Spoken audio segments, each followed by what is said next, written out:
Hi guys, this is Malon, ang dakog bisong nga niabot diri sa Saudi Arabia. Nagluluto tayo ng lunch guys. Ito yung lunch namin ngayon.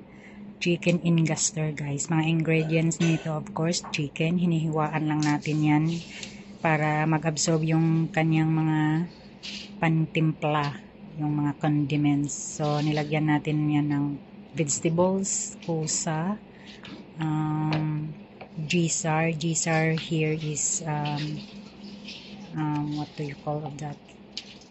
Carrots guys. Potato, patata here in Saudi Arabia. Tomato cut, onions cut. I put also onion powder here. And then fill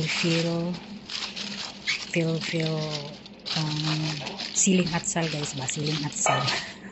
Fill here in Arabic. So now I close the gaster guys. Gaster is tin foil guys. Gaster in Arabic. So I close now.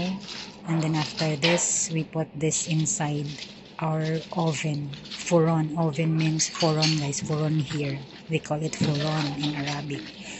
So ilagay natin to sa baba ng flame. I mean sa lower part ng mga 30 minutes. And then i-transfer natin after 30 minutes, i-transfer din natin sa upper part ang flame. Dito guys pa, sa baba to guys, ang flame niya. Mamaya after 30 minutes, i-transfer natin yan sa taas ng flame. Sa bandang itaas. So tatanggalin natin guys before natin i-transfer sa taas ang apoy. Ayan na. 30 minutes after 30 minutes guys, naluto na ang ating chicken. Yan na pala, ang na-mention ko kanina ay kusa, potato, tsaka may isa pa. Kalimutan ko ano nga ba yung isa. Kalimutan ko na. Kalimutan ko na yung ibang ingredients. Matanda na talaga ang dakog bisong diri guys. At of course, nilagyan natin ng tubig.